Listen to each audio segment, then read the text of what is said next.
Testigos de la historia.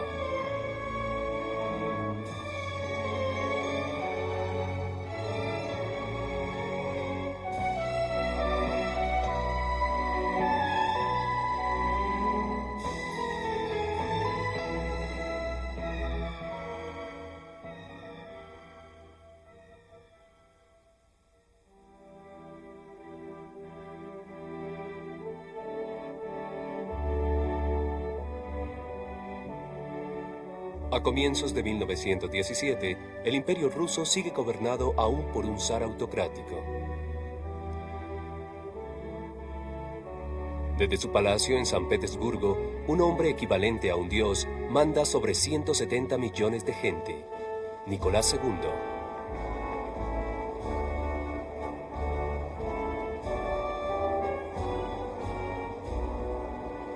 Él tiene más poder que ningún otro monarca en Europa.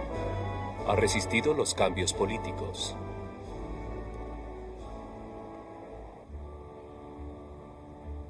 Pero los días del zar están contados.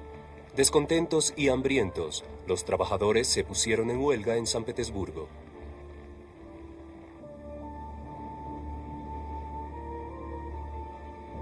Rusia estuvo luchando cerca de 3 años en la Primera Guerra Mundial y los ejércitos del zar estaban desmoralizados e indispuestos. Habían sufrido derrota tras derrota.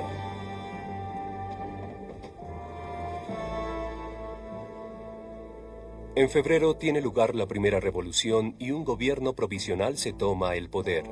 El zar abdica y es arrestado. Lo que ocurre después cambiará el curso de la historia. 1917. Bandera roja.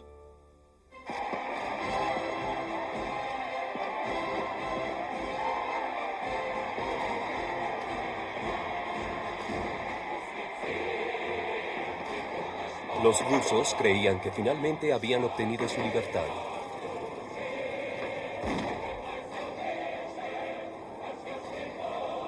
En medio de la euforia, los soldados cuyo motín había ayudado a derrocar al zar celebraban con los trabajadores. La mayoría de la gente esperaba las elecciones y una asamblea que decidiera el futuro.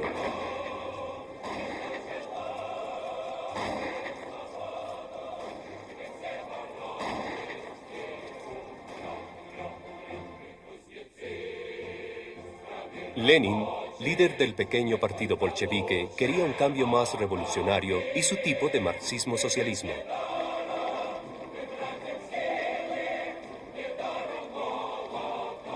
Primero intensificó el apoyo popular al prometer que terminaría la guerra. Daría tierras a los campesinos y poder a los trabajadores. Luego, en octubre, los bolcheviques decidieron que ya estaban listos para asumir el poder. Entre los partidarios de Lenin se encontraba un joven poeta, Alexander Briansky.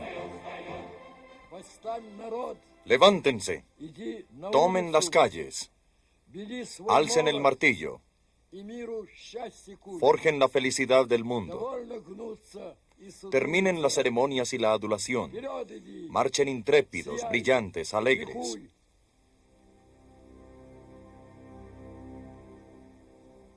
El 25 de octubre, los bolcheviques se movilizaron hacia el Palacio de Invierno, donde estaba la sede del gobierno provisional. Briansky estaba con ellos.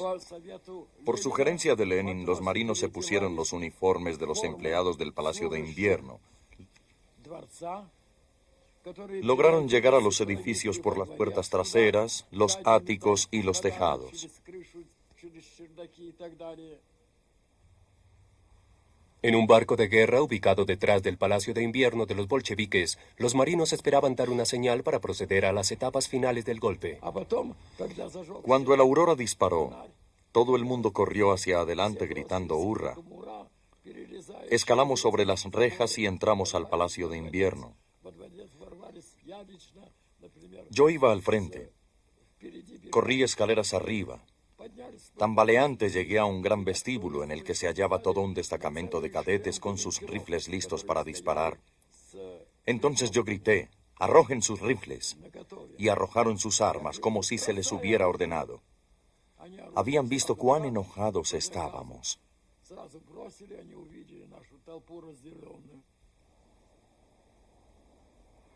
Tiempo después, la toma del Palacio de Invierno fue reconstruida en el cine por el mismo director de Los Revolucionarios, Sergei Eisenstein, en una versión altamente dramatizada.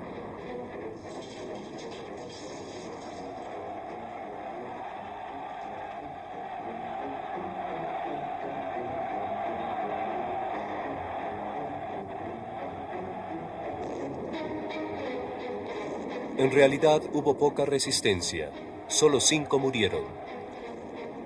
Pero la película, en que una masa entraba como tromba, sirvió para establecer un mito central de la revolución, una historia heroica de cómo los trabajadores se tomaron el poder.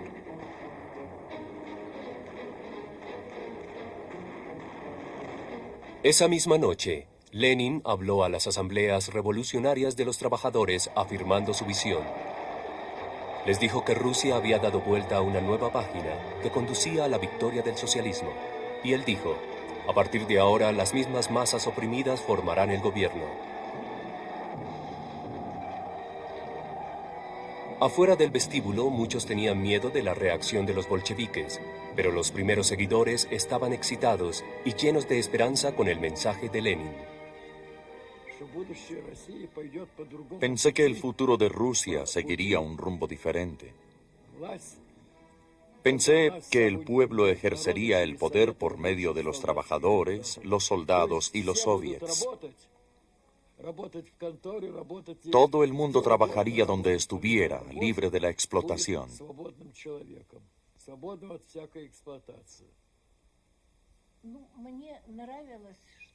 Lo que me gustaba era la promesa de una sociedad futura feliz, sin clases sociales, en la que todos disfrutarían de las cosas buenas creadas por la sociedad.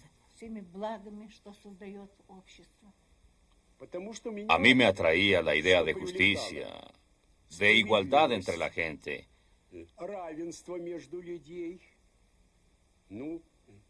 Obviamente actuando en nombre de la humanidad.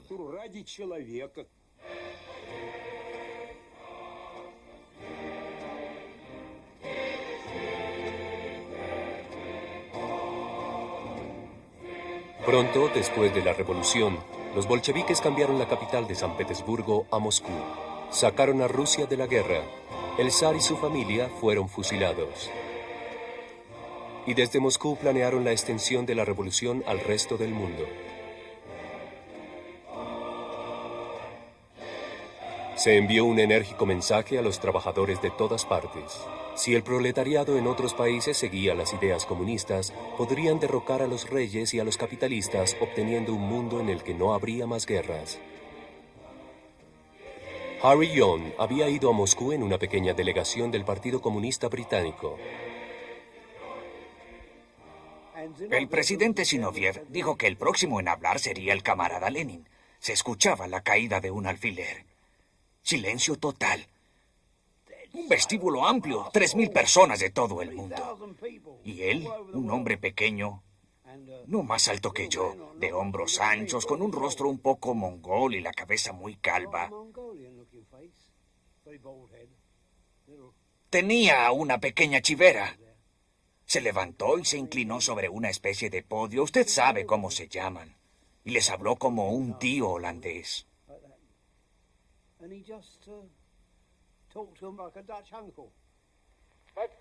En todas partes crece una alianza de comunistas. Las revoluciones ya han tenido un éxito en muchos países.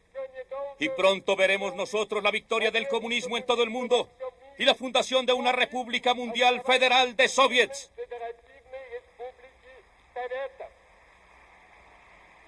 Creí que él había montado el escenario para la revolución universal y que el partido bolchevique lo guiaría exitoso.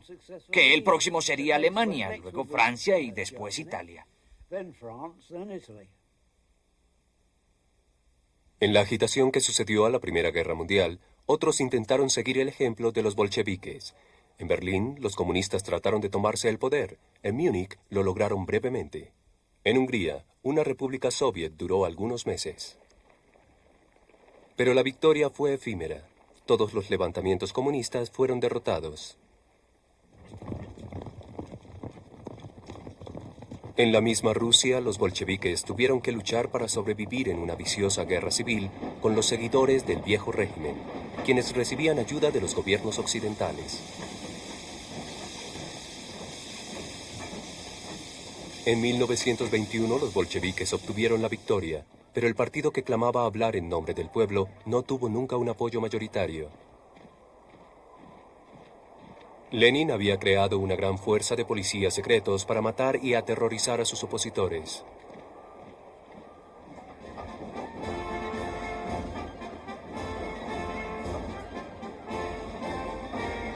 Tras la guerra civil, los bolcheviques, que ahora se llamaban a sí mismos comunistas, trataron de ganarse la simpatía del pueblo, convirtiéndose en maestros de la propaganda moderna. Desde los vagones de trenes agitadores de apoyo especiales, los trabajadores del partido representaban dramas políticos. Muchos rusos veían por primera vez en los trenes un mensaje optimista sobre el futuro.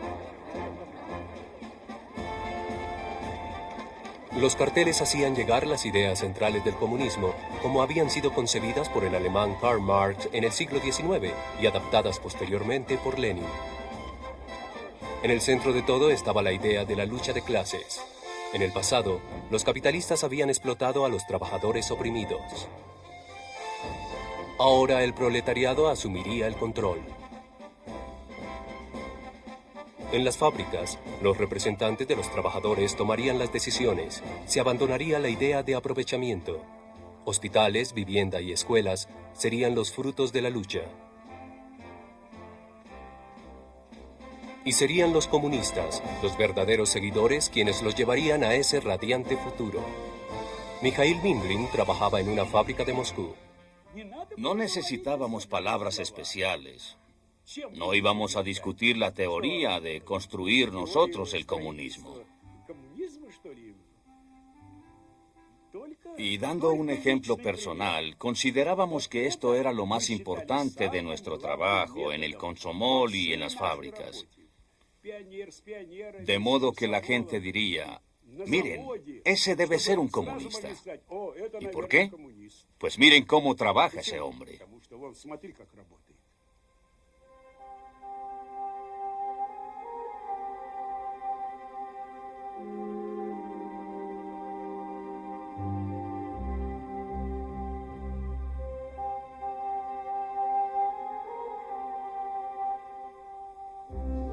En la nueva sociedad, los campesinos rusos, 80% de la población, quedaban más atrás. Gracias a la revolución, muchos cultivaban ahora las tierras arrebatadas a los terratenientes. Pero su nivel de vida estaba muy por debajo del resto de Europa. Pocos sabían leer y escribir. En 1920, el nuevo gobierno decretó que todos los ciudadanos soviéticos debían aprender a leer. Se enviaron al campo grupos de jóvenes activistas. Los jóvenes íbamos de casa en casa en búsqueda de gente analfabeta. Anotábamos sus nombres y luego conseguíamos salones adecuados para dictar todas las clases. El hecho de aprender a escribir abría nuevas posibilidades para aquellos atrapados en los últimos lugares de la sociedad. Una mujer que no podía asistir a las clases porque tenía a su bebé en casa recibió la ayuda de Anastasia Denisova. Le dije, aquí tiene un libro para usted. Aprenderá a leer y yo vendré a su casa. Recuerdo que el bebé lloraba poco. Lo sostenía con un brazo y se sentaba a escribir mientras lo arrullaba. Y estudiaba intensamente. Siempre recordaré esa lucha por el conocimiento. Era sencillamente inmensa.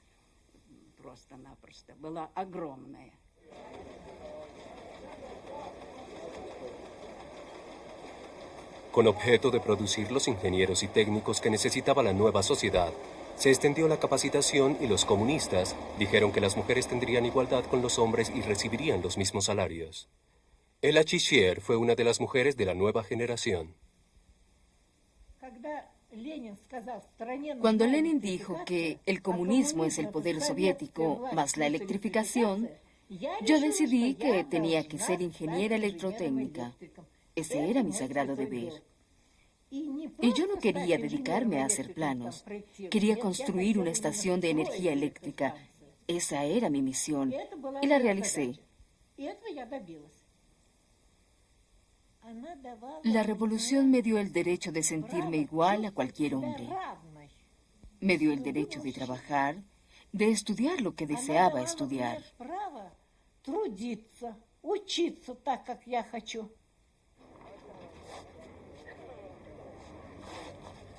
En la década de 1920 se vio una explosión de nuevas ideas en todas las áreas.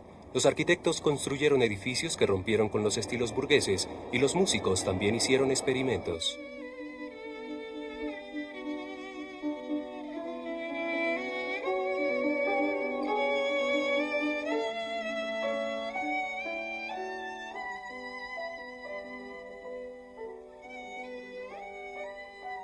Iso Dektyar formó parte de un osado experimento que llevó la idea de igualdad a nuevas dimensiones. Tocaba en una nueva orquesta de Moscú en la que los músicos eran tan iguales entre sí que no era necesario un director. Para lograr esa solidaridad y armonía, los músicos debían sentarse unos frente a los otros.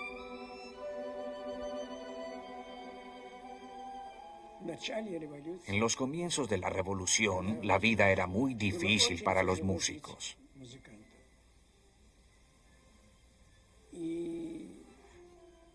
Los directores no los trataban nada bien.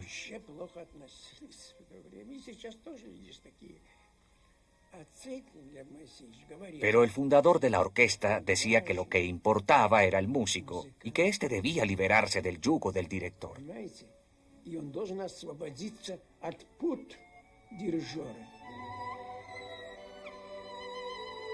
En la primera orquesta sinfónica, sin un líder opresor, las decisiones musicales se tomaban en forma colectiva. Si a uno no le gustaba algo, todos debían votar. Por ejemplo, si no podía oír los clarinetes, les decía la verdad. Se quedan atrás, no entran a tiempo o deben tocar esta parte así. ¿Quiénes están a favor? ¿Quiénes en contra?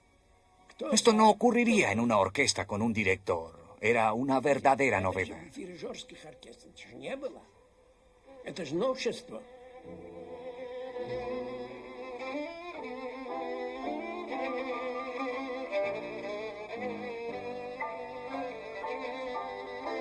Pero a pesar de todo lo que se decía acerca de la igualdad, las masas rusas tenían un director que lo dirigía todo. Era Lenin.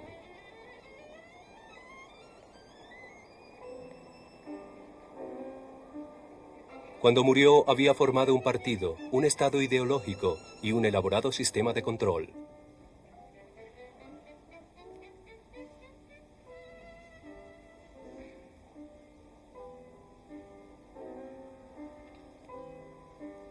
Pero bajo Lenin, la meta del socialismo no se había alcanzado aún. Su sucesor, Joseph Stalin, heredó una sociedad en la que sobrevivieron grandes aspectos de la antigua Rusia.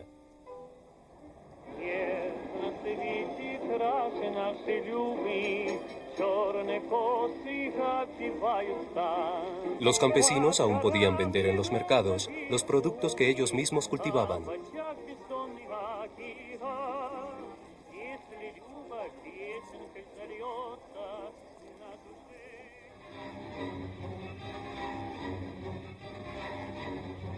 Stalin estaba decidido a terminar de construir el socialismo.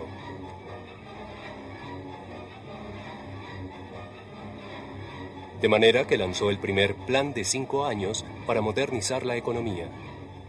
Era una llamada a la movilización, a crear las industrias pesadas que la Unión Soviética necesitaba para defenderse de un mundo hostil. Se ponía como ejemplo para los demás a una trabajadora de la construcción, Tatiana Fiodorova. Vivimos tan bien. Nuestros corazones están tan alegres. En ningún otro país se encuentra gente tan alegre como nosotros. Somos la gente joven más feliz. Y en nombre de todos los jóvenes, quiero agradecer a nuestro partido y a nuestro amado camarada Stalin por esta alegría que tenemos. Stalin estableció una tarea: construir esto o aquello, y gracias al hecho de que el pueblo confiaba en él y al entusiasmo de los jóvenes, era posible hacerlo. Recuerden, este era un país en el que el pueblo era analfabeta, vivía prácticamente en la oscuridad, usaba zapatos de corteza de abedul. Aún ahora, creo que es algo salido de un cuento de hadas. ¿Cómo era posible levantar estas grandes construcciones en los momentos más difíciles? Era posible únicamente por la unidad y el amor del pueblo por su ídolo. Porque para nosotros, Stalin era un ídolo.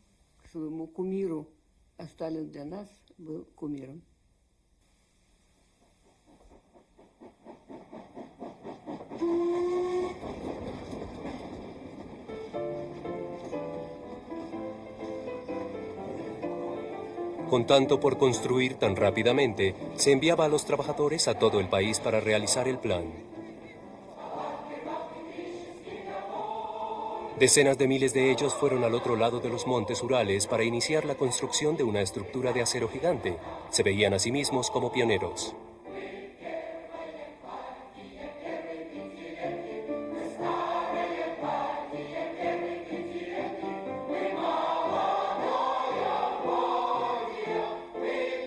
Para Valentina Mikova y Mikhail Archipov, estos fueron los días más plenos de sus vidas.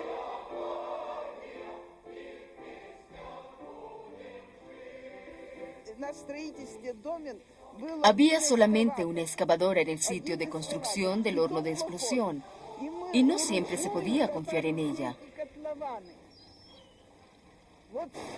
Todos los cimientos los excavábamos a mano.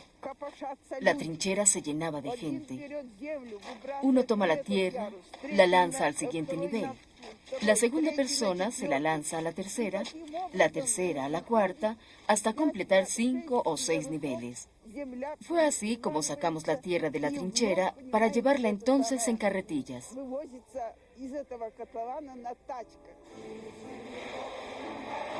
El modelo para Magnitogorsk se hizo en una planta en América. Entre los trabajadores había miles de personas condenadas a trabajos forzados y todos vivían en condiciones terribles. Las camas estaban en una gran habitación, compartidas hasta por 200 personas, a menudo por familias completas. Había una cocina comunal y lavatorios de madera afuera. El agua estaba racionada y también debíamos sacarla. Creo que nosotros, los primeros trabajadores de la construcción de Magnitogorsk, nos vimos unidos por las dificultades que enfrentamos. Ya estábamos entrenados en nuestras tradiciones soviéticas. Sentíamos que toda la economía era nuestra, que éramos los jefes, que trabajábamos para nosotros mismos.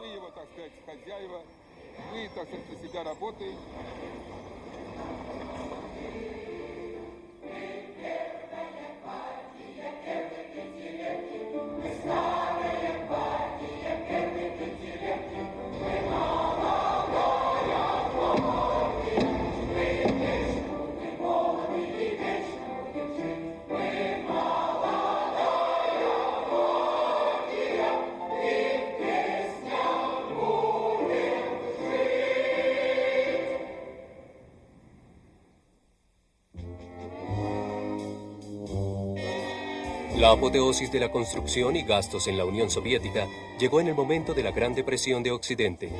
A muchos de los desempleados les gustaba lo que escuchaban acerca del comunismo y les parecía algo semejante al paraíso de los trabajadores. En pocas palabras, me hice comunista debido a lo que veía que me rodeaba aquí en los Estados Unidos de América. Había miseria, había niños que se iban hambrientos a la cama, había pobreza y no había razón para ello. Éramos el país más rico del mundo y yo veía a los comunistas en las calles realizando manifestaciones e intentando hacer algo al respecto. Y a eso se resume el por qué ingresé al Partido Comunista. Creo que lo que ocurría en la Unión Soviética cuando yo ingresé al Partido Comunista era un experimento noble. Uno se detiene a pensar por un momento, ¿cuál es la meta del socialismo? Es terminar la explotación, acabar con las guerras, es construir el sistema de cooperación en lugar de confrontación. Por una parte es terminar con los extremadamente ricos y por otra acabar con los extremadamente pobres.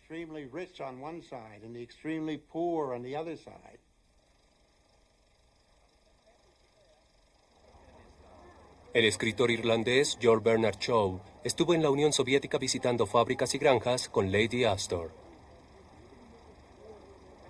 Shaw escribió en el libro de huéspedes del hotel: «Mañana dejo esta tierra de esperanza y regresamos a nuestros países occidentales de desesperanza». Cuando regresó, alegó que Rusia había sido calumniada.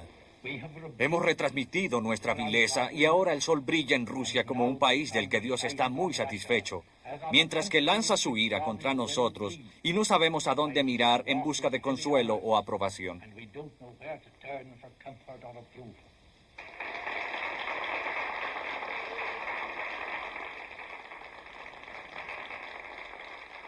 Los noticieros soviéticos presentaban a Stalin como una figura genial, cabeza de la familia de nacionalidades que construyó el nuevo Estado de los trabajadores. Pero era despiadado con quienes lo retaban. Exigía cooperación en todos los niveles.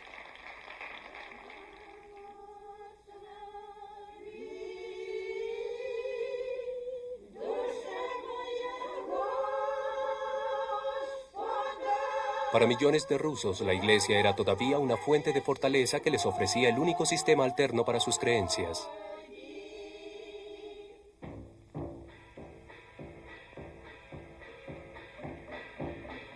Los comunistas vieron el peligro que implicaba la Iglesia e intensificaron sus ataques contra ella.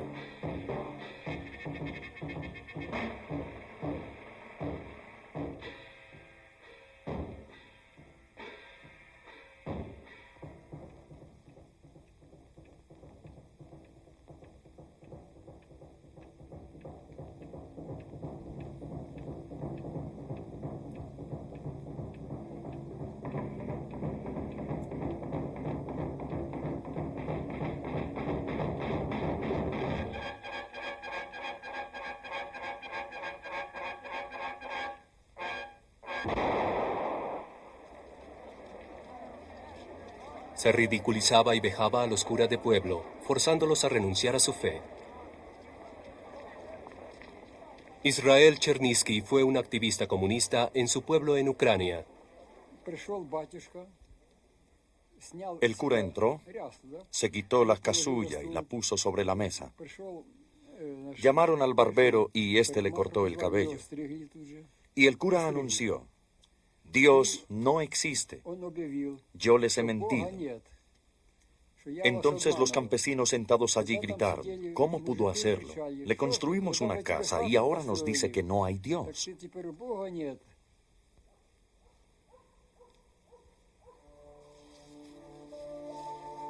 La amenaza más traumática para la vida de los campesinos vino de Stalin cuando decidió acabar con las granjas privadas.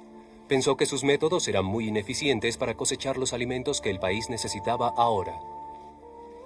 Se organizó una campaña en contra de los campesinos millonarios, los llamados kulak, porque se oponían a los cambios de Stalin. Los granjeros kulak fueron detenidos. Entramos en la casa de la comisión, 5 o 6 personas, no lo recuerdo. Y el secretario de la organización del partido anunció: de acuerdo con la decisión tomada en nuestra reunión, su familia está dekulakizada. Ponga todos sus valores sobre la mesa. Les advierto, no quiero histerias. Tengo nervios fuertes. Somos resistentes. Una mujer estalló en llanto y maldijo a las autoridades. Stalin dijo que debería liquidarse a los kulaks. Más de 3 millones fueron fusilados o murieron en el exilio o en los campos de concentración.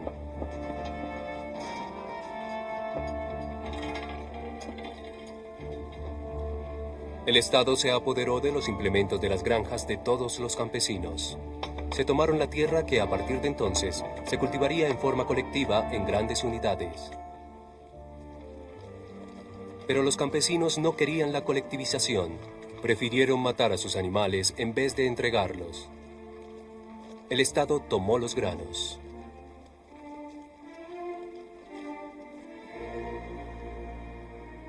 El resultado fue una hambruna.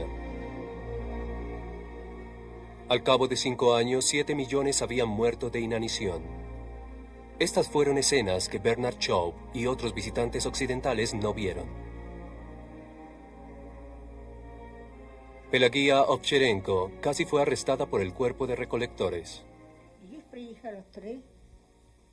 3 personas vinieron a la casa. 1 cuidaba los caballos. 2 apilaban cuerpos en la carreta. Echaron a mi madre, echaron a mi padre. Mi padre me hizo señas. El hombre dijo, está casi listo, está casi muerto. Cuando mi padre me hizo señas, supe que debía irme y esconderme. Los hombres buscaron, pero no pudieron encontrarme porque había huido a gatas y me había escondido. Apilaron los cuerpos como si fueran pacas de heno. Los hombres llevaron la carreta a un gran agujero y allí arrojaron los cuerpos, sin importarles si estaban muertos o vivos.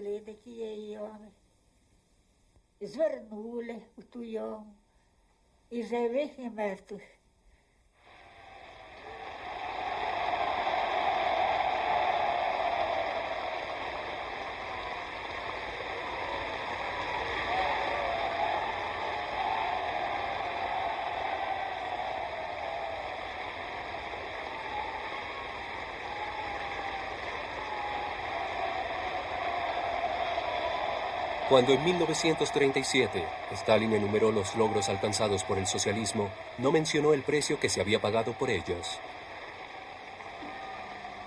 Nuestras fábricas trabajan sin capitalistas. Las manejan miembros de las clases trabajadoras. Esto es lo que llamamos socialismo puesto en práctica. Nuestros campos los trabajan campesinos sin terratenientes, sin kulaks. El pueblo se hace cargo. Eso es lo que nosotros llamamos socialismo en la vida cotidiana.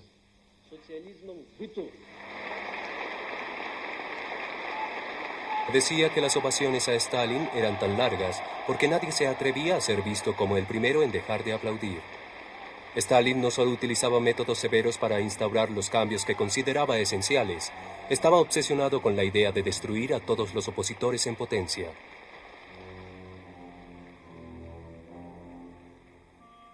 El líder del primer estado de los trabajadores vivía en una aislada comodidad y se sentía inseguro, incluso con las personas más cercanas a él.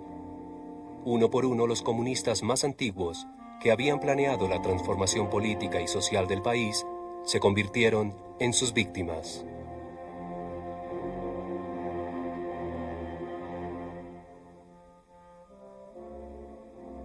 Nikolai Bukharin había ayudado a Stalin a llegar al poder, pero se atrevió a criticarlo. Al principio se aisló a Bukharin con su joven esposa en su apartamento del Kremlin. Continuó siendo un comunista leal, aun cuando llegó el momento de su arresto. Fue horripilante, trágico. Literalmente cayó sobre sus rodillas ante mí y me pidió perdón por haber arruinado mi vida. Dijo que se hubiera podido imaginarse que su vida terminaría de este modo. Habría corrido lo más lejos posible de mí. Independientemente de qué tan fuerte era su amor, lo habría reprimido. Me pidió que no olvidara nunca su carta, que ahora llamaba su testamento, y que no dejara de educar a su hijo como un bolchevique. Esa era la clase de fe que tenía, un bolchevique hasta el final.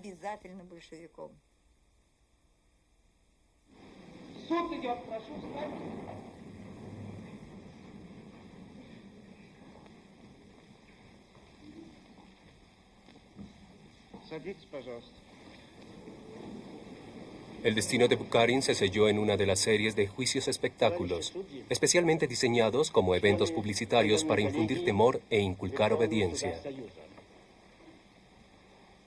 Los juicios eran una mezcla de falsas evidencias y falsas acusaciones. Las confesiones se obtenían a la fuerza por medio de torturas y amenazas a los familiares de las víctimas. En las salas de las tribunas, los oficiales y periodistas desempeñaban un papel en el mismo drama. Boris Yefimov, quien asistió al juicio de Bukharin como caricaturista de un diario, dice que él creía que la confesión que había oído era genuina. ¿Cómo podría dudarlo si con mis propios oídos escuché a Bukharin describirse a sí mismo como un enemigo? ¿Cómo había confabulado para derrocar el poder soviético, para entregar Ucrania a los alemanes? ¿Cómo habló sobre su traición?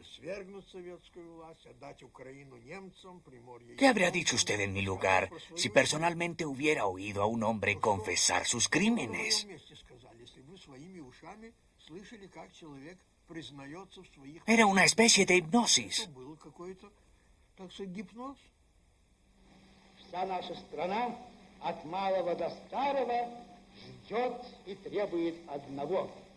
Изменников и шпионов, продавших врагу нашу родину, расстрелять как поганых псов.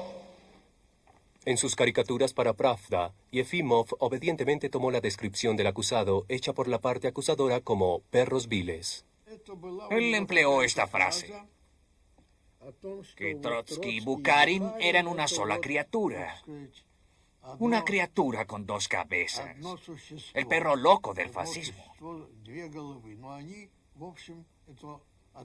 Es un ejemplo de la sátira al servicio de la propaganda.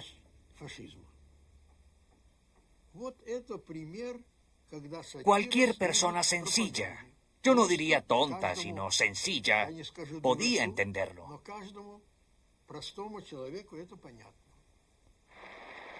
Yefimov aplaudió cuando se dictó la pena de muerte.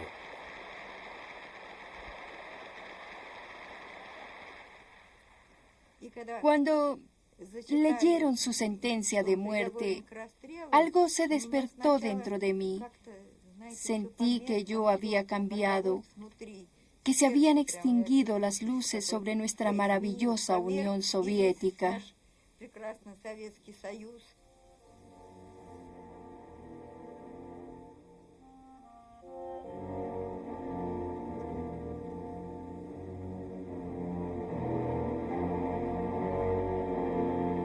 La mórbida paranoia de Stalin aumentó.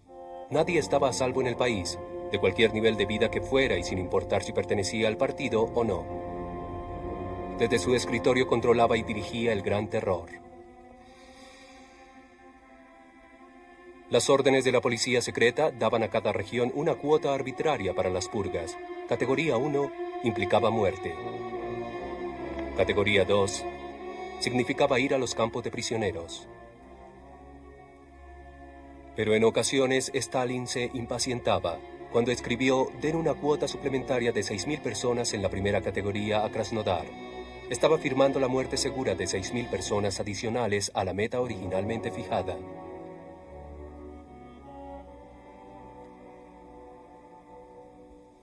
Las purgas golpearon a muchos de los primeros entusiastas del comunismo.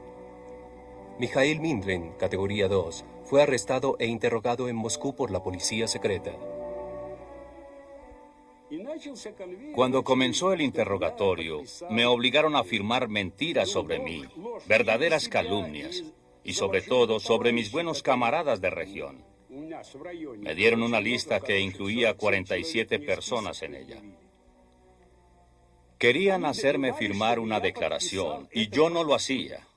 Decidieron entonces tenerme 5 días de pie, día y noche. Mis piernas estaban bastante inflamadas.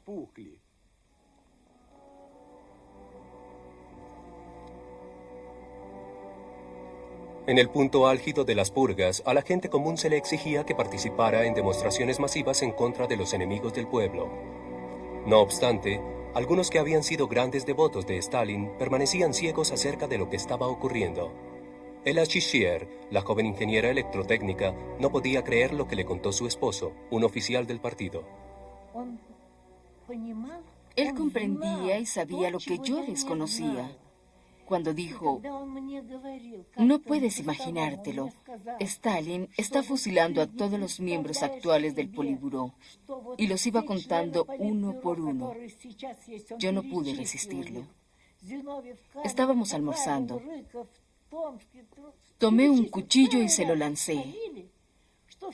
Gracias a Dios no di en el blanco.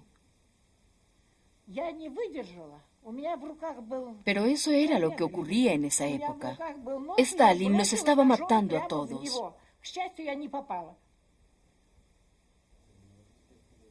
Terminó con su primer esposo por culpa de esta calumnia. Más tarde, a él lo purgaron y le dieron muerte.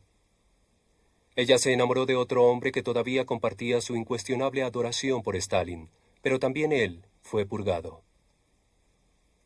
Luego, como la esposa de un enemigo del pueblo, Ella Shishier fue también arrestada y sentenciada a prisión en Siberia.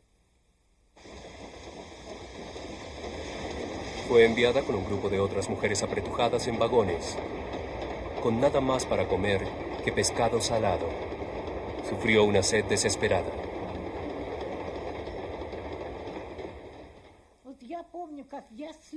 Recuerdo cuando había un fuerte congelamiento dentro del camión de madera para ganado. Yo lamía el hielo de los tornillos y tuercas de metal con el único temor de que se me enterraran en la lengua. Así fue como viajamos durante cerca de un mes. A pesar de que a sus esposos los habían matado antes de salir de Moscú, las mujeres estaban convencidas de que ellos iban tras ellas en el vagón del ferrocarril. A medida que el tren se dirigía hacia el oriente, ellas cantaban una canción para sus hombres con la esperanza de que la escucharan. Ella Shishier entona la canción. Aquí estamos nosotras, sus esposas y amigas. Aquí estamos, entonando nuestra canción. En el camino entre Moscú y Siberia, bajo guardia junto con ustedes. En la prisión conocimos nuestro destino. A cada esposa nos dieron 8 años. Entregamos nuestros papeles a los guardias y nos enviaron 100 en cada vagón.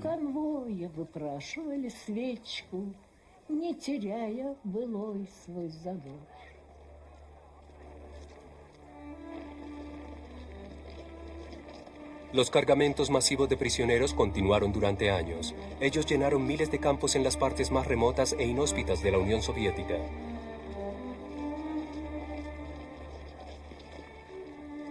Los prisioneros se convirtieron en una parte esencial de la fuerza laboral. Trabajos forzados para las nuevas minas y los ferrocarriles que recorrían sin importar dónde.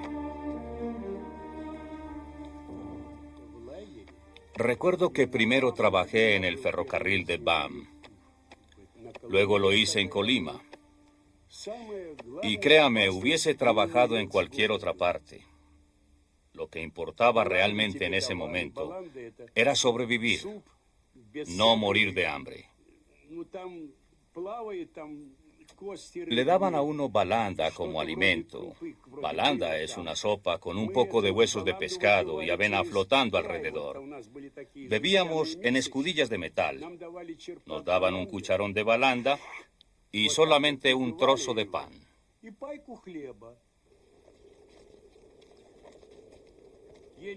Debido al frío casi no podíamos trabajar. Si no nos movíamos o no trabajábamos, nos congelábamos. Algunos para orinar tenían que quitarse los mitones. Para cuando se habían abierto los pantalones, sus manos ya estaban congeladas.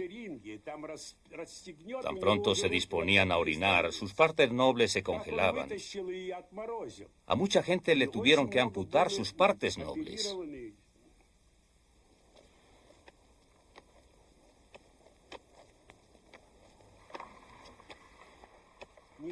Parece inconcebible, pero no había inyecciones ni nada que lograra mitigar el dolor. Ellos ni siquiera tenían los escalpelos apropiados. No había un bisturí. Cuando yo estaba en el campamento, me dijeron que mostrara mi pie congelado. Y con unas pinzas me arrancaban pedazos y pedazos. Ese era el tratamiento. Esa era la operación. Se consideraba que si uno sobrevivía al primer invierno, podía sobrevivir también a la sentencia. La cuestión es que mucha gente no logró sobrevivir.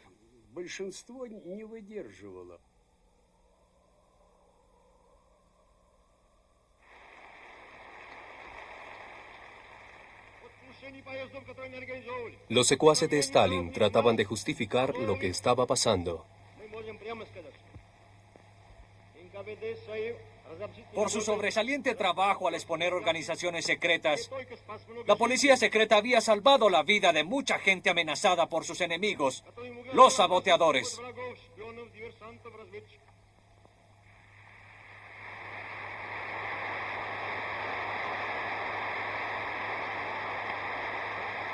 Tatiana Fedorova, la leal trabajadora de la construcción, aplaudía el mensaje. La verdad es que, infortunadamente, siempre hay intrigas políticas, maquinaciones de este tipo. Eran tiempos muy difíciles, pero eso no desvió de ninguna manera el movimiento hacia adelante, porque el país crecía a una gran velocidad. Realmente estamos hablando de un país con muchos millones de personas. Toda la población trabajaba y también entonaba canciones. Eso no quiere decir que todo se hubiese extinguido, que todo estuviese realmente perdido.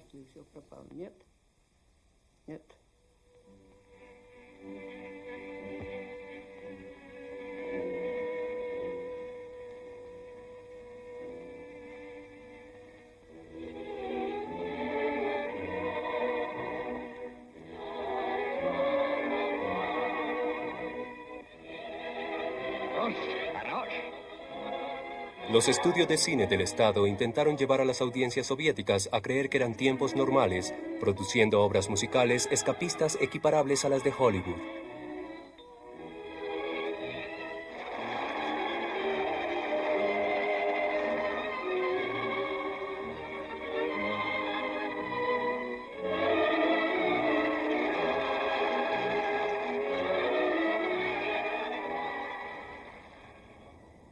En la superficie, al finalizar los años 30, para aquella persona a quien no había afectado el gran experimento comunista, podía decir que había logrado algunas de sus metas.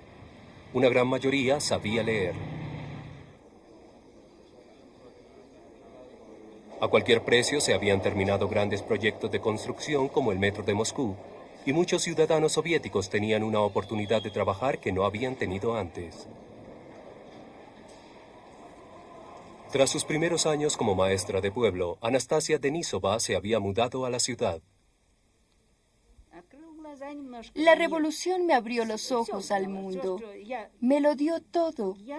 Vine a estudiar en Moscú con mis sandalias de corteza de abedul y no alcancé grandes alturas después de mis estudios, pero sí se me abrieron los ojos.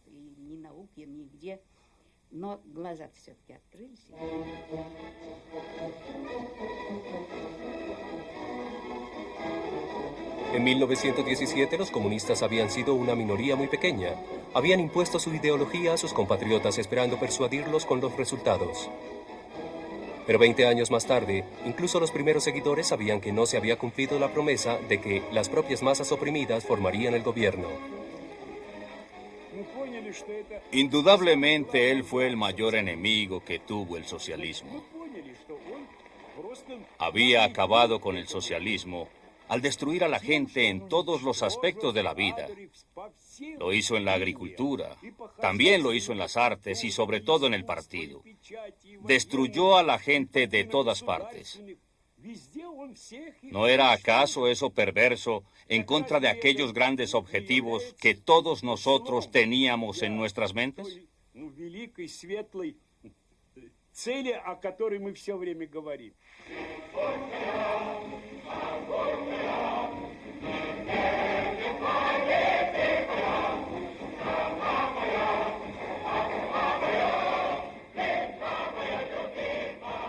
Solamente en la segunda mitad de los años 30, más de 7 millones de personas habían sido ajusticiadas y cerca de 7 millones habían ido a los campos de concentración.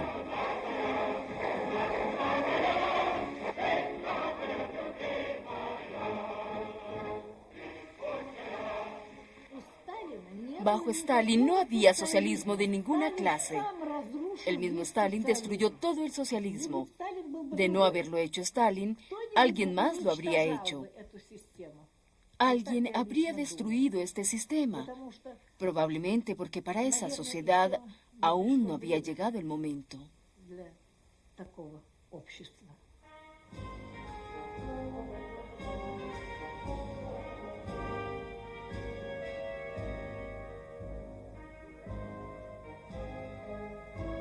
En los campos, los hombres y las mujeres comunes trabajaban y morían como resultado de un sistema político cuya retórica y utópica promesa fueron una de las fuerzas más poderosas que afectaron al siglo.